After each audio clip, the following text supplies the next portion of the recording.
Welcome to Musing on the Bard. I'm your host, Sally McLean. On today's episode, we welcome the fabulous British actor Yolanda Ovide. Yolanda trained at the London Academy of Music and Dramatic Arts in the UK, and since graduating, she has appeared in numerous professional theatre productions, most recently Noughts Crosses at Regents Park Open Air Theatre, Alterations at the National Theatre, Slave, A Question of Freedom at Riverside Studios and on tour, Gangs of New York and The Importance of Being Earnest at Grosvenor Park Open Air Theatre, Jitney at the Old Vic Theatre, Splintered at Soho Theatre, Groan Ups UK Tour for Mischief Theatre, and Unbelievable at the Criterion Theatre, which also marked her West End debut.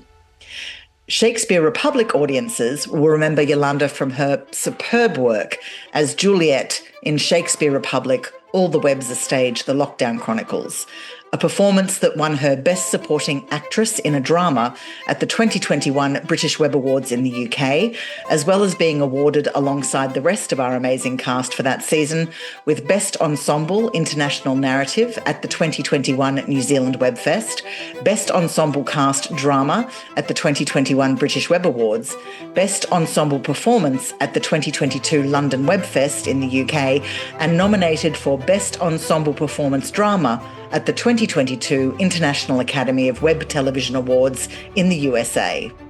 So pull up a chair, settle in, get comfortable, and join us in this insightful and fun conversation about Shakespeare, acting, and more with today's guest, Yolanda Ovide.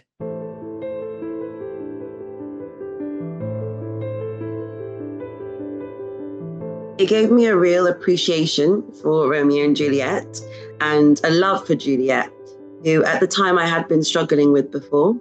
I hadn't done any screen work before, so it was great to get a chance to rehearse with Sally and get a real insight and comfortability being in front of the camera. I wanted to do Juliet because she just sang to me as the perfect character for the series. She goes through so much in such a short amount of time, love and lust, and she's so young, particularly in the piece that we chose. She's coming to terms with finding out that her partner has been exiled and a cousin that she's very close to has died. And I wanted to show the world that pain and that sense of loneliness and isolation that I feel that everyone could connect to during that time. Yeah. Yolanda Ovide, welcome to Musing on the Bard. Hello. Wow, that was really lovely to hear. Oh, good. On Juliet for season 3 of Shakespeare Republic. That was actually quite a crazy time that we worked together. Yeah. I mean, I loved every second working with you on that. That was so much fun and so enlightening. Mm-hmm. And oh my gosh, I can say this to you now. I've said it to you before, but I'm going to say it publicly, that just your work on that was just exquisite. Thank you. You grabbed it and ran with it and committed 120% to it. And it just, it was incredible work. And it was just a really moving episode for that season. And hilarious when you think about the fact you were shooting in your car, and I remember we were having problems with next door ordering skips and things down the road, and Amazon vans driving around in the background. Yeah. Oh, it was so funny. Or people going for their daily walks and just looking at me sort of just like what is she doing in her car? Right. It was hilarious. And yet out of all that chaos, we got this really beautiful moving piece. And that's testament also to your power of concentration, can I say? Thank you. It was chaotic. No, that's beautiful. Well, I guess my first question for you today is, what motivated you to want to be an actor? Yeah. I think it was my sense of play. One of my very earliest memories is playing with my cousin when I was a child. So I'd go visit him in Grenada in the Caribbean, and we'd be running around outside in the yard, and we'd be playing like spies or like wizards and stuff like that. And for me, I never wanted to let go of that feeling. I think it was really quite telling. I think we got to an age where I would be like, oh, let's go play that. And he was like, oh, we're a bit old for that now. And I realized I did not want to let go of that sense of play, that sense of excitement, that sense of really deep diving into my imagination, into new characters. So I think I've always knew I wanted to be an actor. I just didn't quite have a name for it until it was pointed out to me that not everybody wants to spend their free time pretending to be other people. Yes, I so relate to that. Absolutely. Yeah. I think it's an important quality that actors generally we kind of need to hold on to is that ability to play. That's what we do. Yeah. And as I say to my students, it's called play for a reason because it involves play. So, Yes. But I love that. I love that. That's such a great picture to have been painted of your childhood. I can totally see that. And a good reason to actually go into the acting profession. So how did you actually start with your acting career then? What was the sort of process what was the path you followed to get into professional work? Yes. So I guess school was my first, not professional gig, but it was my first entryway into it. I did all the school plays. That was sort of like my thing. And I got very, very lucky that there was a teacher who did extracurricular drama after school, who had gone to Central, which is a drama school in London, and she introduced me to the world of drama schools because I had no idea. I knew I wanted to do it, but I had no idea people did do it. I remember she gave me a really big book, and it was the I think it was the Spotlight book that they used to print it out. So she was like, "This is everything. This is all the schools. This is everything you need to know." So I took that home and I looked at all the different drama school courses, and I applied and very luckily got onto a drama school course. So I trained as an actor. And then after that, I got very lucky again, meeting some really great casting people in my final year. And one of them hired me for a job with Mischief Theatre Company. And that was my first professional job. It was doing comedy about a bank robbery, the tour of that. And that was lovely.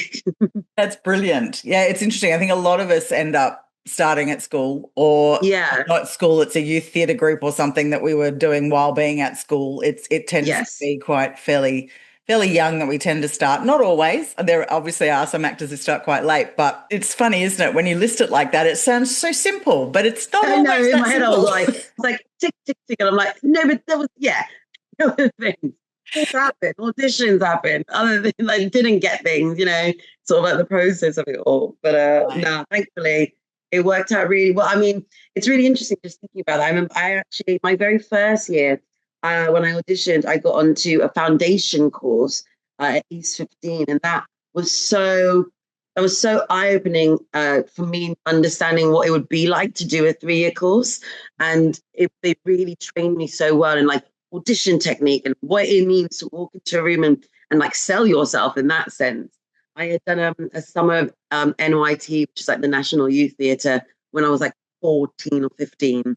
And I remember that was like, I think that was just a week, something like that. And I remember being like, if this is what people do in drama schools every day, I can't think of anything better. Just like be in a room with everyone my age and be like, oh my gosh, you were the nerdy drama kid as well. I'm just feeling so seen and so like just accepted in the space. And again, the ability to feel that I could play with everyone in the room.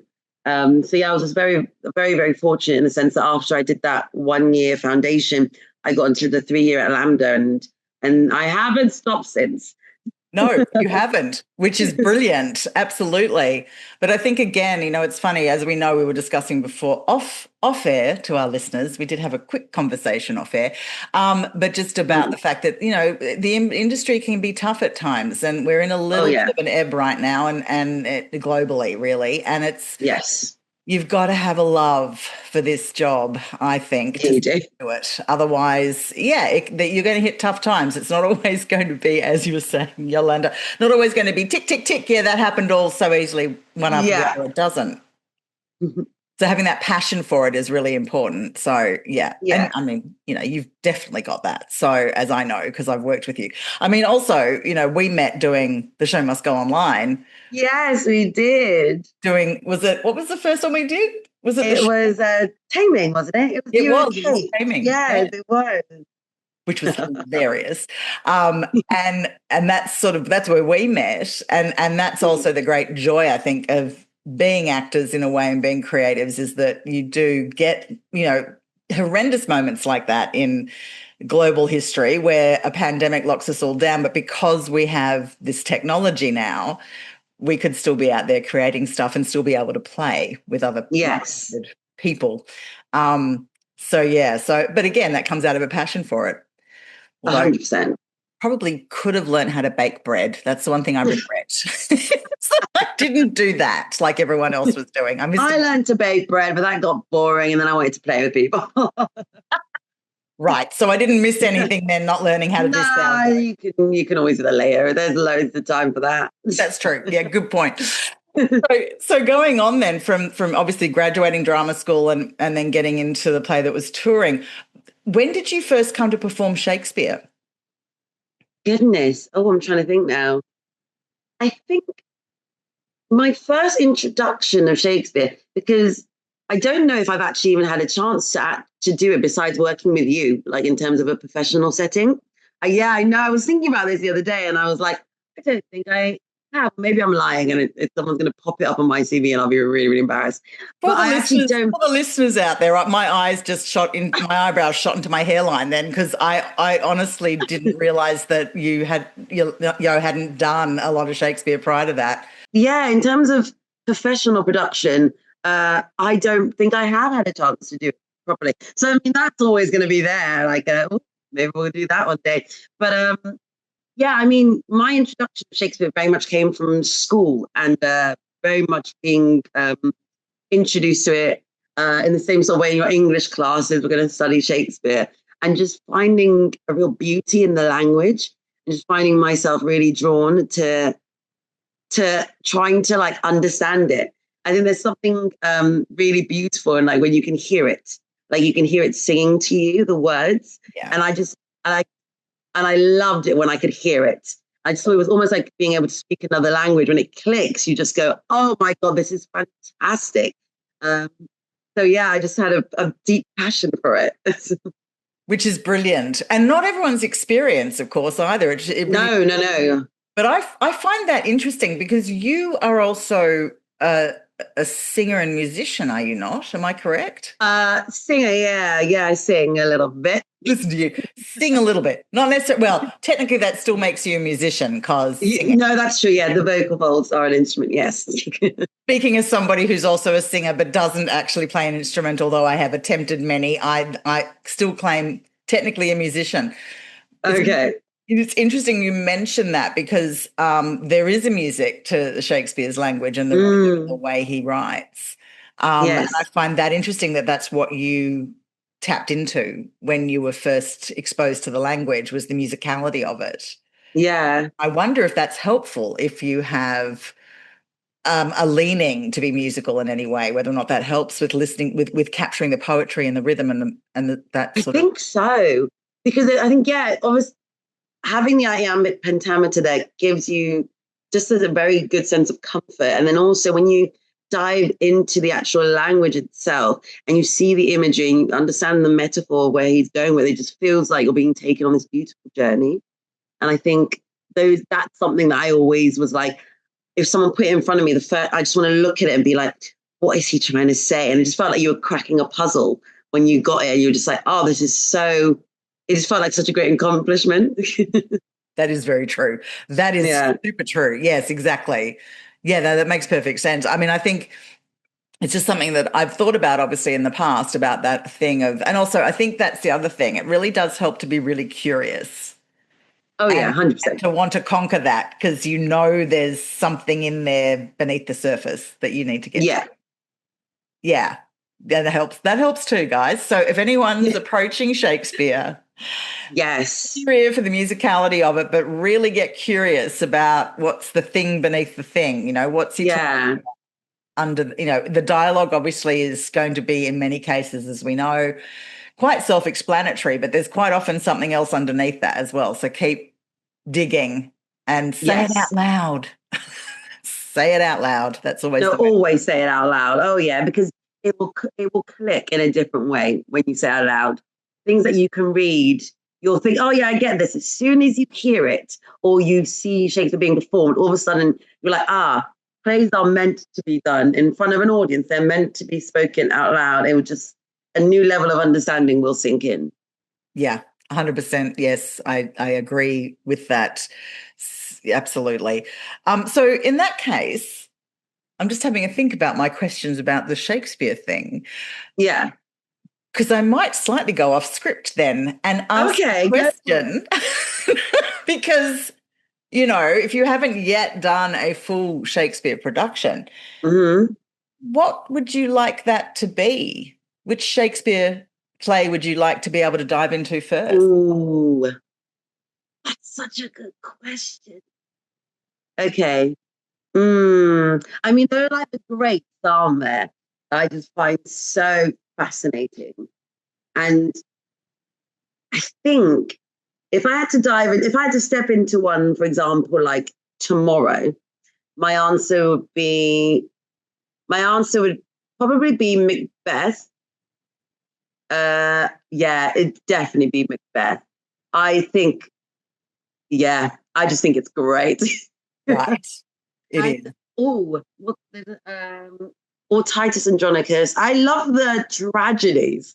I love the comedies as well, but there's something quite brutal and unforgiving and heartbreaking in the tragedies that I think would be really great to explore. Like, one of the daughters in King Lear, things like that, or just, there's something quite just deeply moving about the tragedies that I think I would love to sink my teeth into. Brilliant. So if anyone's out there listening that's planning to put on one of Shakespeare's tragedies on the professional stage, I have Yolanda's contact information and she will give that out at the end as well. So you can ring her up and get her involved. She also loves fighting. So, that's why she's like, get in the fight scenes, get involved. So that's what it is. That's gone back to good use. You want a sword? Oh, yeah. Who doesn't? I mean, that's what Shakespeare's really good for, right? Yeah. No, absolutely. I mean, I am interested in that because, I mean, obviously I've seen you do your work in Taming of the Shrew and with Richard III in Show Must Go Online, and also The Tempest. You have done quite The Tempest is so fun. Yeah, he played Miranda. And your Clarence was really interesting in Richard III and really moving again. So seriously, guys, she's got the chops. Hire this woman. But also your work with me, with Juliet. I mean, again, you clearly get him and his language. Yeah. So Juliet would be gorgeous actually to do, but be able to do a full production, do the whole journey. That would be, that'd be gorgeous. I probably should have said Juliet. Right. That's fine. Juliet, look, honestly, any of them. All of them and any of them. Yeah, we love them all. We'll do all of them. All of them. That's right. Absolutely. Yeah. I just want to do all. That's brilliant. Well, I was going to say, speaking of the Shakespeare thing, I mean, what is it about Shakespeare, do you think, that does make him endure and continue to be performed so widely and in so many different countries and so many different languages and so globally? I think because it really speaks back to like the heart of a good story.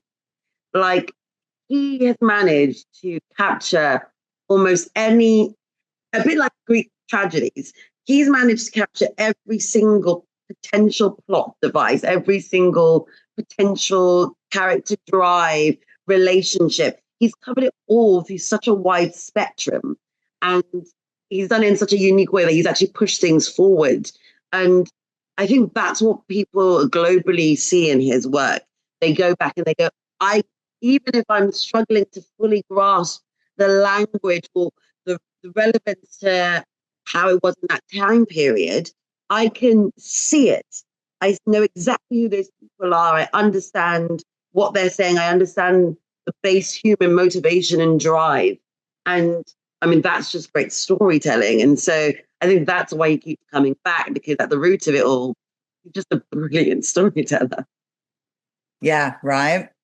Yeah, Yeah. absolutely. And I think he manages to capture what it is to be human in a really authentic way, I guess. Yeah. I mean, he was obviously a very astute observer, I would say, Oh of God, those yeah. around him. And maybe even of himself, I don't know, but definitely those around him, where he could walk in their shoes in a way and put those characters in plays. Yeah, definitely. I'm going to go slightly off script again and ask another question about acting because, Okay.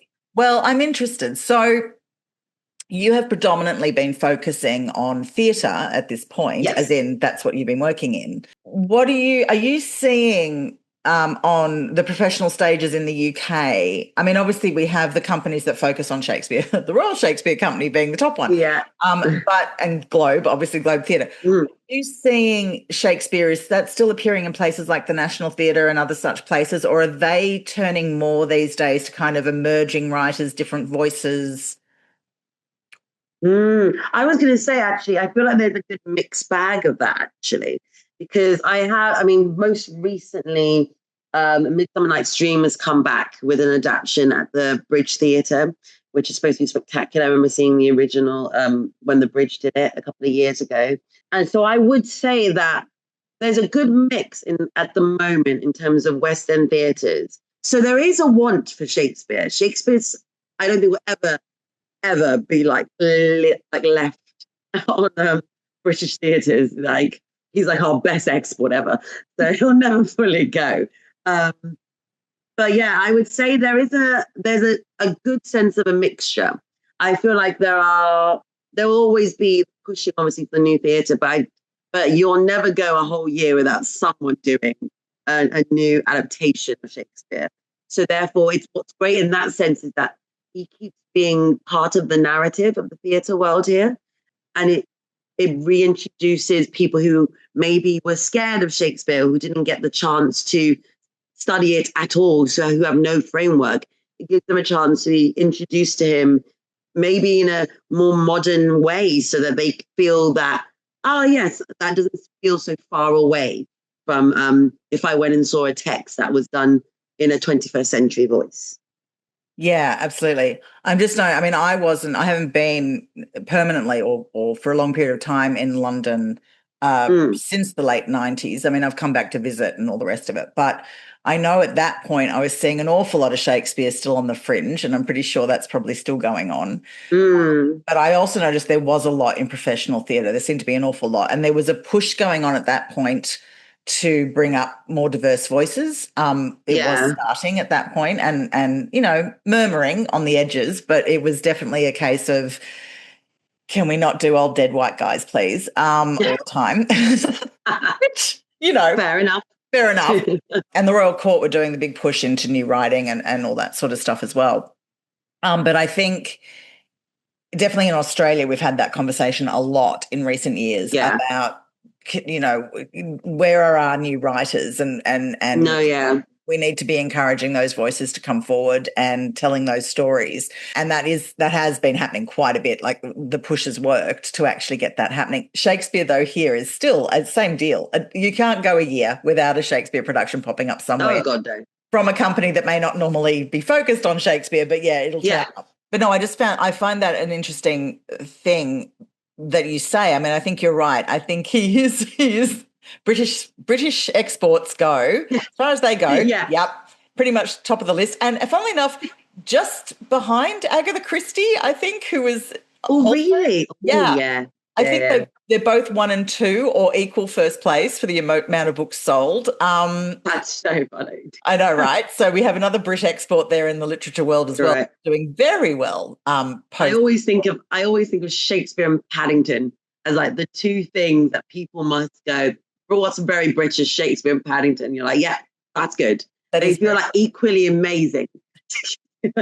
That's very true. Yes. And of course, Paddington got a resurgence with the whole, was it the recent Queen's Jubilee? Yes, yeah. When Paddington came through and all the movies kind of like blowing up again. So I'm like, even though technically he's from Peru, but it's like that even feels more like a British story because he's an immigrant who came to Britain I'm like, yes, he is. That's correct. Yeah, Yeah. Paddington, gosh, massive favourite. And again, I mean, obviously Australia originally, part of the Commonwealth, we very much Yeah. have very much are aware of Paddington as well. I mean, Yeah. and Shakespeare. I mean, I think it is interesting that I'm always interested to know that, because I think theatre particularly, and in this age of AI and other such things invading the screen world, luckily, I hope theatre is never going to go away either, because we're still going to want to crave watching human beings do their thing I in hope so. person, live. Yeah, I do too. But I'm glad to hear. Yeah, I mean, I'm figuring as much, seeing what I keep tabs on coming out of, particularly the London stage, that there are quite a few new works and new shows. And you've been involved in quite a few over the last couple of years as well, with tours. Oh, yeah. Yeah. And also on West End, so, which is great. Mm. Do you find that, I mean, I know, again, you know, you have done more Shakespeare than you think you have, but do you find that there's a difference in, and this is kind of just compare, I mean, it could be comparing apples to apples or apples to oranges here, I'm not sure, but do you find that there's different skill sets that come into play when you work with Shakespeare compared to a contemporary 21st century text? Or are there things that are very much in common? Well, with my approach, I think it's best to treat it exactly the same way you would do in terms of any form of text. So you would do whatever is your process, or whatever is your homework that you traditionally set yourself. I would say do exactly the same thing, which for me would always be a deep dive into what this text is. In terms of actually performing it, I think just try and make it seem as real as possible. Because for me, like when I think about it, like Shakespeare was performing for his audiences during his time period and the Elizabethan time period. And for them, that was modern.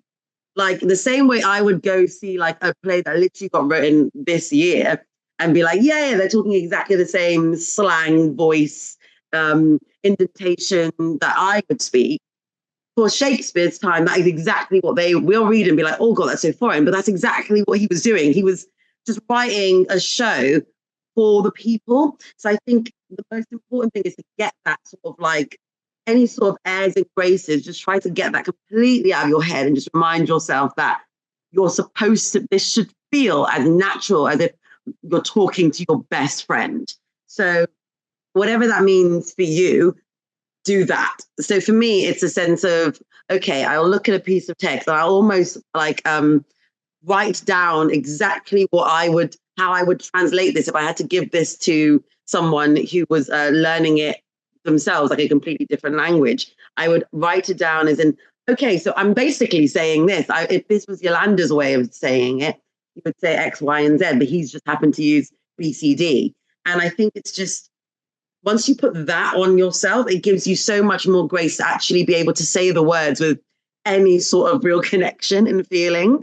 And then don't bother. I mean, people kind of have this thing about Shakespeare that, oh, you know, it needs to be said in like a certain like way. Like the Shakespeare voice is always something people used to say, like, you know, which is basically just like loud and posh. And I just don't agree with that at all. One of my personal favorites is to hear Shakespeare being done with regional voices. I just think that it adds so much more depth, and I sometimes can just hear the words better as well. So yeah, I would just say always come from it as a place of bring as much of yourself to the characters as you should do for any character. And once you feel that connection, the audience will see it too, and you then have nothing to worry about. Yeah, I agree. I always found it hilarious with the whole posh voice, the RP voice for Shakespeare, considering the man came from Warwickshire and, you know. Right? Like he doesn't sound like these like blah, blah, blah, blah voices that people put on sometimes. You're like, he wanted you to say it like him. Right. You know, he has the pit for a reason. He wanted the people to mix with the upper classes. He loved that energy. So I'm just like, just think about that. Right. Absolutely. And also the fact that those ensembles back in the day at the Globe and the Rose and the Swan and all the various theatres, they Mm. would have come from all over the country. You would have had an absolute mishmash of accents. It wouldn't Yes, have been. exactly. Yeah. I mean, look, the issue, of course, is that Shakespeare sort of really came back to the fore with the Victorians who Mhm. rediscovered him. I mean, he was always popular, but became very popular again during that period. And everybody wanted to sound very superior when they did this Yeah. stuff. And that's where that accent, I think, comes from. And it kind of stuck until it didn't. I mean, thank goodness it didn't, because honestly, yeah, and it's interesting because, again, we were talking about iambic pentameter before. I mean, that exists because that's the rhythm that I'm pretty sure Shakespeare spoke in naturally, as did Mm. in that company, because of their accents and their way of expressing themselves. But you try and shove an RP accent into that, and it's 40 times as hard to get the rhythm correct. Yeah. You're making it harder for yourself. So Just don't. yeah. Absolutely. So I think, okay, speaking of the Elizabethan period, if Mhm. you could ask Shakespeare one question, what would it be? Oh, only one. Okay. All right, you can have two, but what's your top Okay. one? Oh, okay. Oh, I've got so many. I've got like three that just popped into my head. No, it's fine. I'll pick one. Okay, yeah. If I had to pick one, I think I would ask. I would want to know who he based his characters on, and also who he thinks out of all his characters is the closest to him. I think that would be really interesting because I think all good writers, there's an element of themselves somewhere in their work, somewhere in a character, even if obviously he's been dead for quite a long time. So he's probably had the time to reflect and thought that was actually me just talking about myself, putting myself in that position. I'd love to know out of all the characters, which one he felt was close to him and also close his inspirations around him. Who was closest to his best friend? Who was closest to his wife? I'd love to know that, so I could get a sense of feeling closer to him and his world. Yeah, great question. Oh, that would be such an interesting thing to ask. Yeah. Because, and then we could just chat about that for hours, I feel, just like over a nice drink. That'd be great. And then we'd just be chatting, and then I could ask more questions and you wouldn't be worried because we'd already bonded. correct. It is a really interesting question. And of course, because he didn't leave us any notes or anything, it is, Yeah. we just don't know. Yeah. So people speculate all the time about who did what and who influenced him where, but Yeah. it definitely came from those around him. I mean, I 100%. You know, You're always inspired by the people around you and what life is happening around you, what events are taking place around you. That's so many incredible playwrights and plays have come out of just people living their average days and watching the world and observing the world. And theatre is very much a commentary on what is happening. So, and giving you a chance to reflect and seeing other people's stories. So I feel like that would 100% be what Shakespeare would have experienced. So yeah, I'd just be fascinated. it would be, wouldn't it? Mm. Just to hang out with him for a day and sort of see how he did it and what. Yeah. Probably involved a lot of alcohol, I suspect. Probably. And that'd be fun too. I'd be like, oh, let's have a jolly and tell me, let's write another one. Let's go. Yeah, right. Absolutely. It would definitely involve a pub. We know that for sure. Yeah. Oh, yeah. Most of the Elizabethan writers' rooms, which they had essentially for certain plays, were in the pub. No question. Yeah. So, yeah. So that's probably where a lot of it also. And you're seeing people at their best and their worst, I think, in that situation too. So that's an interesting thought process. But anyway, gosh, now I'm off on an Elizabethan imagination trip. So I'll just come back now. I think, following on from that, because as we know, writing and acting can be quite linked in the sense of thing of observation and finding sources and, creating characters. What's your philosophy on acting and the act of creating in general? And how do you see the role of artists and creatives in current society? Yeah, I think for me, my philosophy for acting, a bit like what we've kind of spoken about it before. I can't remember if you were recording actually when we said this, but it should always be fun. Like, it should always be fun. And you should always be playing. And you should also always give your all. Just leave everything. And it means being incredibly open and incredibly vulnerable, which can be quite terrifying. But I just think that's the role of an actor. It's to show an audience society, show an audience different person's experience and make them question themselves. Like, would I do that? And why has that person made that choice? And I just think we should always be trying to send a message through our work and trying to say something that hopefully puts good in the world, or makes someone want to do something good. So I would just say, for me, acting should always just come with that big weight, but it should also come in the sense of you get to do the best thing in the world, which is to just go and play and create and have fun and just give your all to something, and have fun and challenge. And it should always just come with a sense of, oh, this is a bit scary, but that's why I should do it even more, because you're going to learn so much more about yourself from pushing yourself. I mean, we don't know how long we get to be on this wild ride of life. And sometimes I think it's the best things come out of really pushing yourself out of that comfort zone. So for me, acting should always feel a little bit scary, but knowing that if I make that jump, as long as I've done the work, at some point I'm going to fly. And those moments are like those nuggets where I just feel like it's just happening. Those are like the best feeling in the world. So acting should be fun. Acting should be playing. And if you don't feel that way, then that's fine. It's not for you. But if you do, and you're a bit like an adrenaline junkie, I guess, chaser like me, who just longs for that rush that you get from that, then just give it everything. Yeah. Excellent. No, I 100% agree. Absolutely, it should be fun.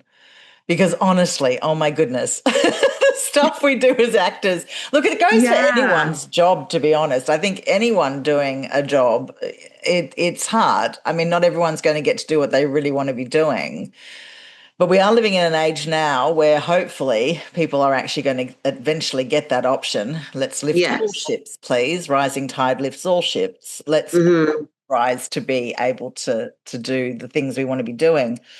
And you'd hope that it'd be fun, you know. And there's nothing more amazing, for example, and I actually, this is about a week or so ago, I went into, we have various little, they're like booth shops over here in shopping centres where people cut key, fix shoes.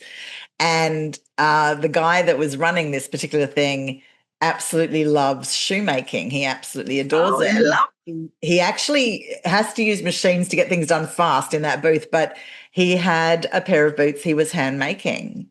And to watch the joy, you know, I was chatting with him, cut my key, and then we got talking, and then he said, oh, can I show you this? And the joy he had in creating this pair of shoes that was just being done for the love of it. I love that.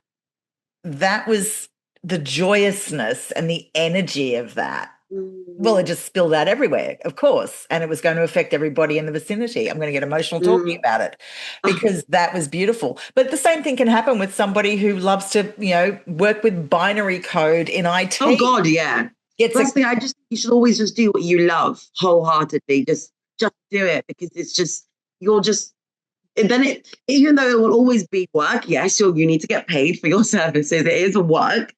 We need money to survive. But it just won't feel like your soul will sing doing a job that you actually enjoy. We spend so much of our lives working, particularly as actors as well. You spend so much of your time prepping and researching and doing all the things before you can actually even get sometimes into an audition for the job that you want to then do. So I just think if you're not feeling that sense of, God, this brings me so much joy and this would be such a fun thing to be a part of, then it's just not worth doing it, because it takes so much of your soul to do it.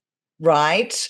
Absolutely. Yes. And people, we know it's not always easy. It's so hard. Oh God, it's so hard. We know it's not always easy to do that. But Yeah. if you're getting a pull in a direction to try something or Yeah. follow a dream, even if you just started as a hobby, please go do it, because Oh God, yeah. you'll be so much more enriched. You can get that same feeling from performing in front of like thousands of people to just being with your friends and like running around and doing improv for an hour. Do you know what I mean? Like that same desire, that same love of just creating will always be there. Yeah. And we are all creative. Yeah, we are. Everybody is. You're always an actor as well. It doesn't matter like whether you're on stage or on screen or you haven't been on stage and screen for however long. It doesn't matter. You're still at your heart and a performer. You are a creative performer. So yeah, exactly. Everybody, all the actors out there, take heart. It's okay. yes. And in this day and age of having, things such as smartphones with amazing cameras, etc. Oh my God, you can make your own short film, friends. Off you go. Yes, 100%. Right? I mean, Yolanda and I worked together on doing an episode of Shakespeare Republic where, were we shooting on your phone? Yes, we were. I put my phone on a tripod and I was like balancing it in passengers. Correct. Right. Yep. So we shot that and it became award winning. So, you can do it, people. Promise you. Mm-hmm. Just do it. Just jump in and do it.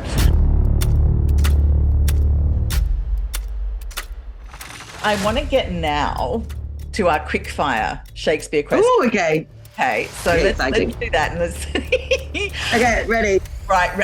It's like you're ready to hit a buzzer. I love it. Ready to go. All right, cool. So here we go. Favorite Shakespeare character? Ariel. Favorite Shakespeare play? Twelfth Night. Favorite Shakespeare performance you've seen? Ooh. Much Ado About Nothing. Emma Thompson. She did the version, which is Beatrice. The Kenneth Branagh version. Fantastic. That'd be mine too. Definitely on my list. Yeah. She was great. All right. Favorite Shakespeare character you've played? Juliet, Shakespeare Republic. Oh, checks in the mail, darling. Thank you for saying that. No, yeah, beautiful. And anyone listening, hire Yolanda to do Juliet. Any Shakespeare role, really, but Juliet, definitely. All right, finally, describe Shakespeare in 3 words. Okay. Hilarious, moving, and profound. Very good. Yeah, absolutely excellent. Okay, my question to you would be, what inspired you to create Incognita Enterprise, and what was the process into getting it started from the ground? Oh my goodness, which is a really good question. So when I went through drama school in London, we had a unit that was all about the business of acting. And one of the things everybody said was, do not think that you're going to graduate and then the phone will just start ringing off the hook with offers. That's not going to happen. Yeah. So it might, but it's unlikely. So you're going to need to look at the option of creating your own work. Mm-hmm. And we're talking late 90s, 1990s. So this is probably, I'm pretty sure in Australia, this was not a thing. Like I'd never really heard anyone other than maybe doing a one-person show for theatre. But they were saying, don't just think about theatre. It could be screen. It could be, if you've got the resources to do screen, a short film, whatever. So suddenly it was quite a wide sort of choice beyond doing a one-person show on the Fringe or something. So anyway, I then, me being me, went, okay, well, I've never written a film before, so maybe I'll write a film and maybe we'll just go and shoot it. Of course, I had worked for the BBC at this point. I did understand that there was, I'd worked in production for the Beeb. I knew there was some processes required to actually shoot the film. But for some reason, I think it was, I know what it was. It's because the Oh my gosh, this is so going to age me. Anyway, I've already said late 1990s, so it's already aging me. DV cameras, so digital video cameras, were Yes. first Okay. coming out and they'd been around a while domestically for like just normal home use, but suddenly broadcast was using them, mainly Okay. documentaries. And so I was thinking, well, I had been working in documentary at BBC, so I knew they existed. And I also knew that the amount of wastage that was happening, once a videotape was used, it was usually just put away into the edit suite files, and it might be pulled out to be taped over maybe once. And then after that, it would go because tapes would start to wear out. So Mm-hmm. I knew that there were stashes of one-use tapes lying around the BBC that we might be able to get our hands on. And all we I needed love was a that. DV camera, a digital video camera, and we could shoot a film. So anyway, Mm. that's what I did. I sat down and I wrote A Little Rain Must Fall, and we went out and I got the cast together from friends of mine that were also fellow graduates from different schools. And we got a hold of a camera and we got some tapes that were just lying about to be thrown out, and went, great, there's our film stock, we'll use that. And so from the beginning, I'd graduated drama school, and it was a year later that we actually premiered the film at Ealing Studios, finished, shot, 45-minute film about, and it's funny you said this before, writers tend to write what they know, about 5 young women living in a flat share in London. Love it. And one of them, so I can give the storyline away because the film's not online anywhere, but one of them ends up dying from an overdose because, of course, I had to put something tragic in there, and it Yeah. explored the ramifications of grief, like how people process grief and what happens to a tight-knit group like that when one of them dies in circumstances that were accidental, and Mm-hmm. how that impacts on young people as well, processing the loss of a friend. So that's what that film became.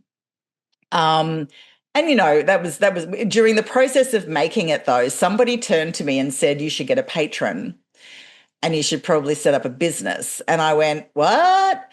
And they Yeah, said, no, yeah. patron. And funnily enough, they said, like Shakespeare. I just went, True. You're literally Shakespeare. You okay, went no, through I it. am You were doing it. You followed in his steps without realizing it. without realizing it. Yeah, I'm not claiming I'm Shakespeare, but it was a really interesting thing where they said, like they used to do with Shakespeare, they'd get a patron Yeah. company. And I'm like, is that a thing? And they said, it's still a thing. And it definitely was still a thing. It still is a thing, I think, particularly in Mm. And so I wrote to all of my favourite actors of the time in England, and actually England, Ireland and Scotland, and said, hi, I'm doing this film and I'm looking at maybe going on to do a business, and would you be interested in being the honorary patron? So they didn't have to give us any money or anything. It was literally just to have kind of a mentor that was on call. Mm. And it was Sir Nigel Hawthorne who wrote back to say, yes, I would very much like to see your film. You sound like a very interesting young person, and let me see the film first and then I will give you my answer. Yeah. So, which is sensible, and I would have done the same in his shoes. So I got that letter. That was great. I get him the film, and then I actually had to leave the country because my visa ran out. Oh, no. Yeah. So I came back to Australia going, oh my gosh, what is going on here? Like, we'd literally just premiered the film. I think it was a month later, and I was having to fly out and hadn't heard back from him. So I'd rung his agent to give my forwarding address here in Melbourne and said, if he wants to talk to me, this is where I am. And it would have been about a month after that I got this beautiful handwritten note in the mail. And it was Nigel saying, I've watched your film and I thought it was wonderful and I loved the storytelling and I loved all the acting and everything else, and I would be very honoured to be your honorary patron. Oh, that's so lovely. And so that's how Incognita was born. It was born out of that first project. And we had Nigel with us until his passing, which sadly was only about 3 or 4 years later. But he was amazing human, and I got to have all this amazing. He loved letter writing. He didn't like email, so I love that too.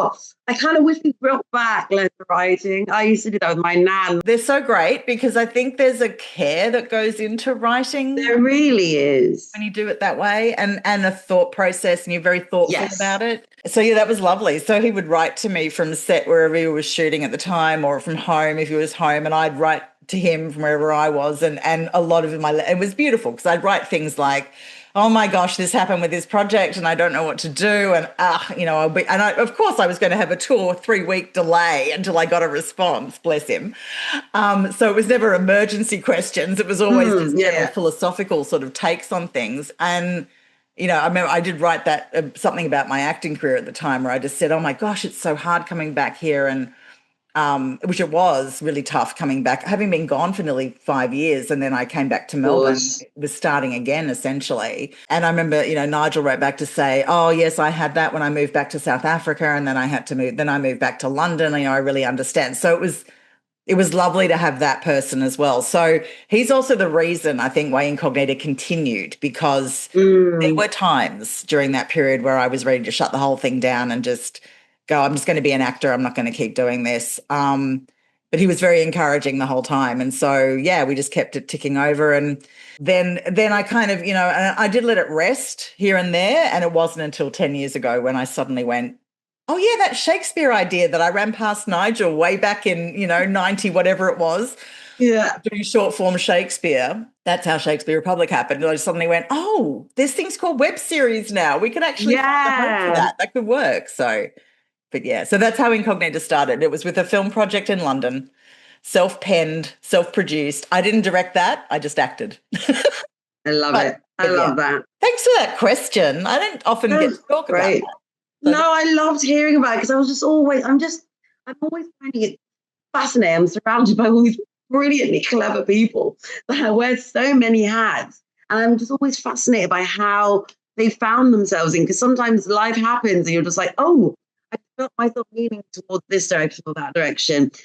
But I just loved hearing your story and just hearing that you had a vision, you had an idea, and you just, rather than allowing it to sit and just be a sort of thing where, you look back and go, oh, well, maybe I'll do that one day, or, oh, I'm not really sure. You just thought, let me just create art for the sake of just getting the art out of my body and being able to share it with somebody, even if it's just one person. That's really, really admirable. And I just love hearing things like this. But I think there is something to be said about, and as you know, I call Shakespeare Republic the experiment a lot. And that is because I want to take the pressure off everybody in regards to how we play in that realm. And I do think that first film was very much a similar thing.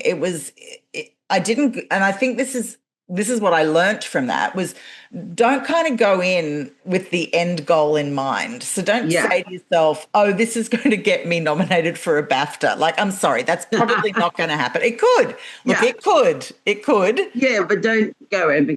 Don't go in with that attitude, because that then sort of sits there in your subconscious and everything gets measured against what you think might be required to make that happen. And you start to shut down your creativity doing it that way. If you go in and just say, I just really love the idea of finding out if I can do this, or I love the idea of this character, or I really want this, I really feel that I want to be part of telling this story. I think that's a different motivation. And I hate to use that word because it's always, there's the joke about actors asking, what's my motivation? But that is important. What is your motivation? Because if you want, and that then, as we talked about before, I think opens you up to playing and to being open and to also being ready when things go wrong, because trust me, as we all know, they go wrong. So it means you're better at decision making and you're more quick on your feet if you've got to shift or do a quick about face on the way you're going about something. Be that as an actor or as a filmmaker, it makes you more agile. So I think that was what I learned from that, was don't necessarily go into it with the end goal. Do it for its own sake. Yes. Because that's really why you're there, and that's how you best serve story.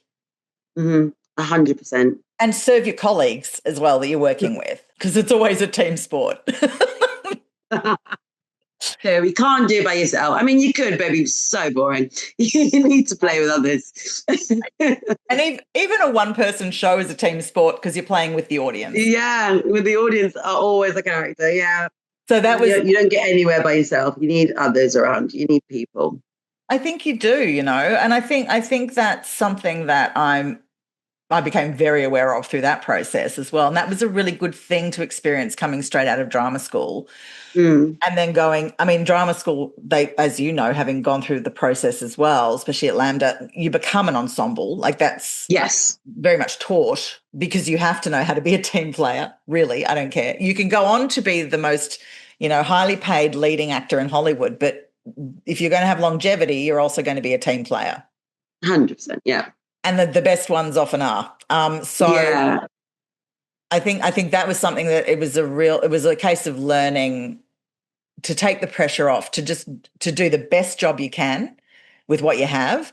Obviously, bring your A game, but not with any particular end game in mind, no outcome in mind, other than we just want to finish it. Yeah. Just go out there and try the thing, and then we'll see how it goes. And we'll keep playing with this until they tell us we can't anymore. Correct. And look, I've got scripts sitting in my drawer that have never seen the light of day that I have tried to get up and moving, and they may at some point come out in a different medium or a different format. So it doesn't always, unfortunately, go all the way through to the finish line the way you'd like it to. But it's back to that thing of me saying, just go out and try it, have a because there, you don't know, you could create something that is just even creating something is amazing, to be honest. It is. The amount of work and effort required. Yeah, just to create, just have some product, anything to show at the end of it. Anything is quite incredible feat. Yeah. A 1-minute short film, honestly. Yeah. Oh God, the work involved in just 1 minute. Right? Hats off if you get that done, because it's not easy. It's not an easy process. So, and it costs you, you'll put energy and time and love and creativity and everything else into it. So, yeah, everything is worthy. But it is a case of just go for it, I think. And so that's what I learned from that experience. Sorry, went right off on a tangent then, but that's... No. I had a great time. We're just chatting. So...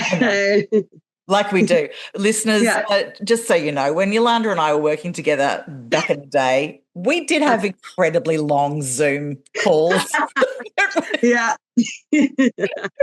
Go into the early hours just because I enjoy it. I'm learning.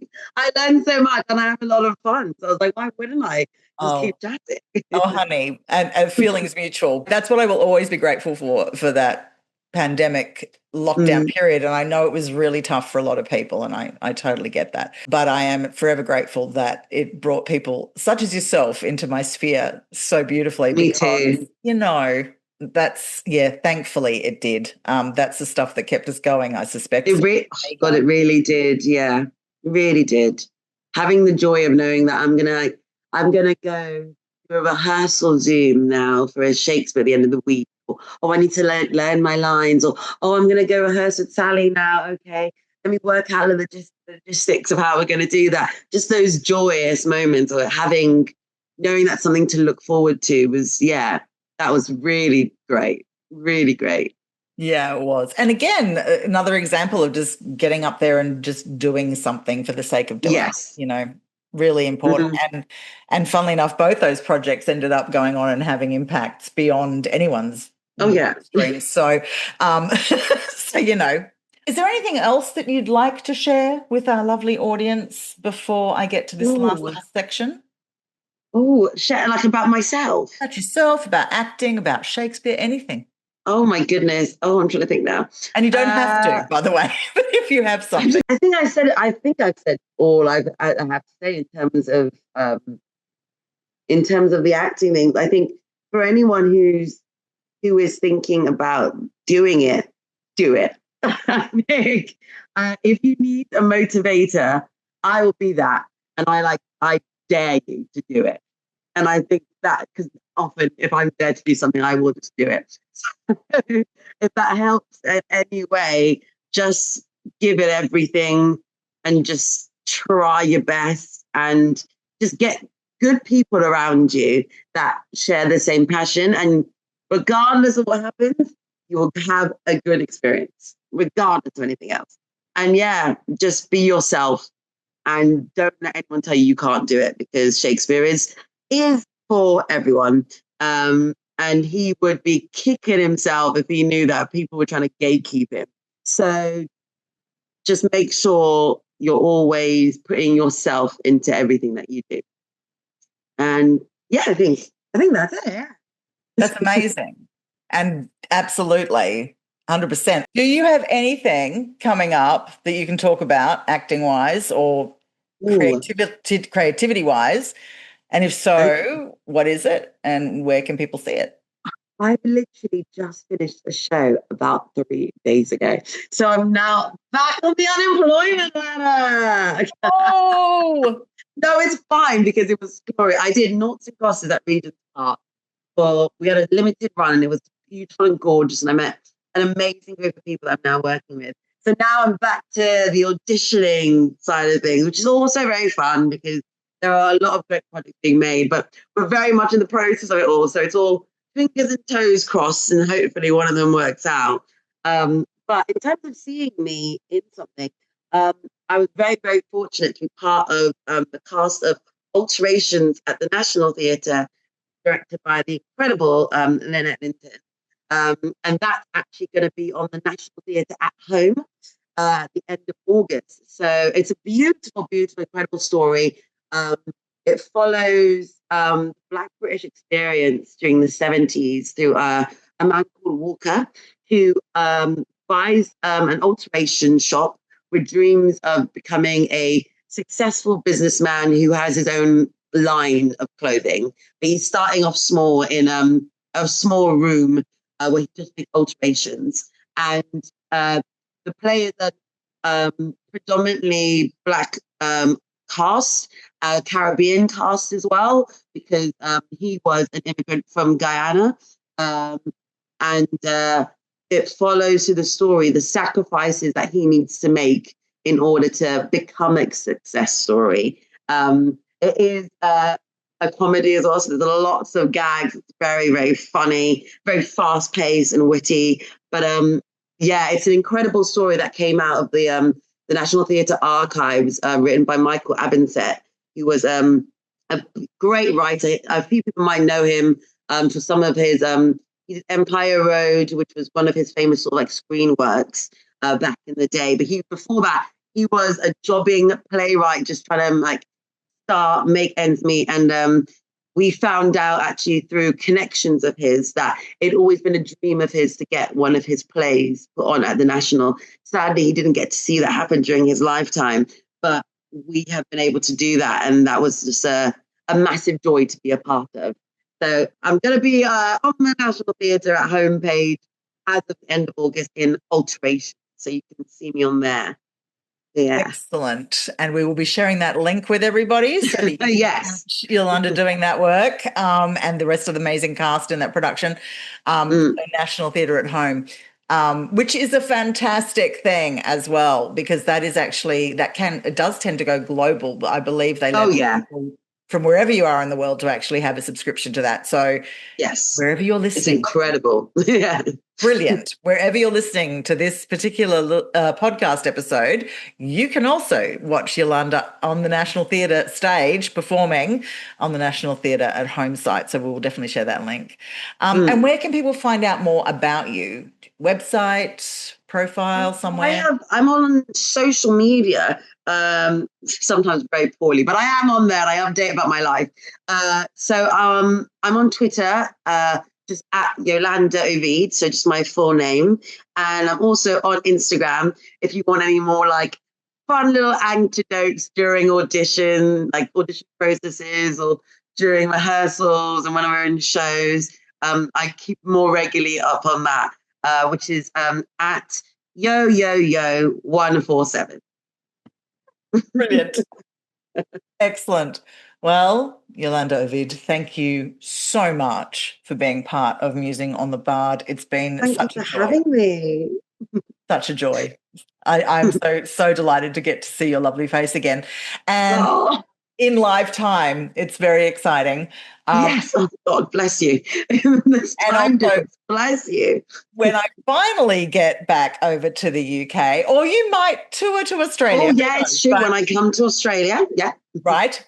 We'll be definitely sitting down to have that drink and that chat in person. It's long overdue. Yes, it really is. I'd be so excited.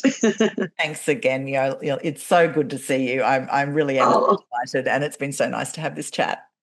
Oh, thank you so much for having me. I really loved it. It's been brilliant. Absolutely brilliant.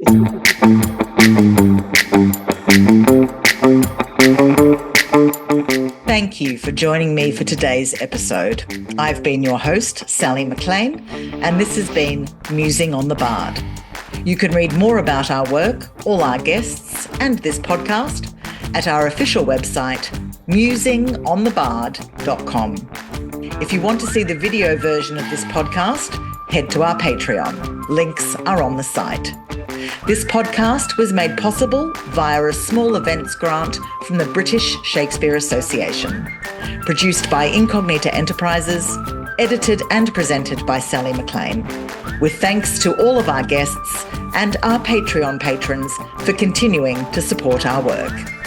Until next time, I wish you health, wealth, and happiness. See you anon.